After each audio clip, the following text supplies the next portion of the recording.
Hi class, this is figure 10 from the PowerPoint presentation on chapter 5, and it illustrates the importance and the need to standardize pressure readings before you use them to draw a surface weather map.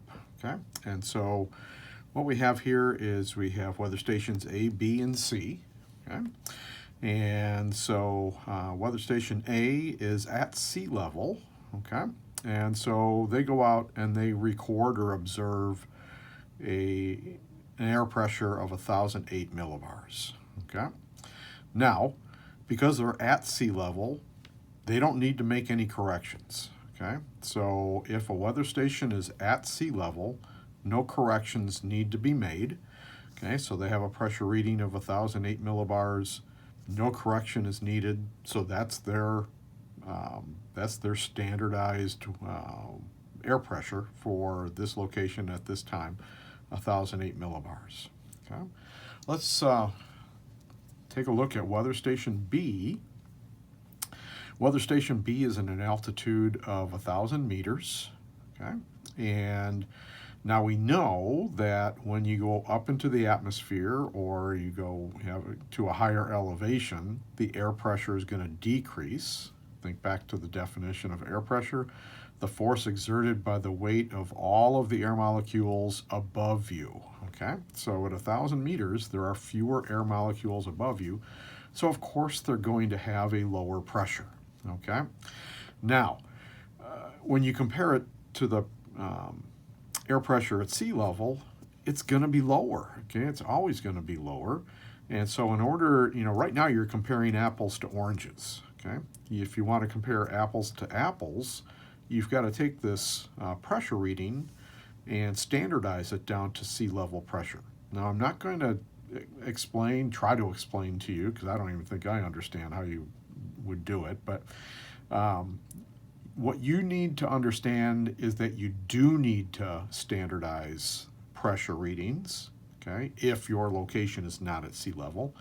Okay, you don't need to know how to do it, you just need to understand that you need to do it. Okay, so if you've got a weather station at 1,000 meters, they go outside, they take their pressure reading, it's 915 millibars.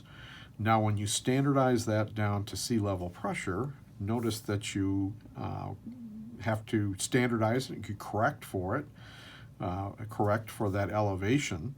And in this particular case, you're going to add 99 millibars to the value, giving you a pressure reading of 1,014 millibars. Okay, so weather station A, the pressure is 1,008 millibars. Weather station B, the raw reading is 1,015 millibars, but the standardized pressure is 1,014 millibars. So the pressure is actually higher at weather station B than it is at weather station A.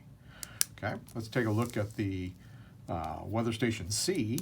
And at weather station C, which is at 1,800 meters, okay, this is about a mile high, similar to Denver.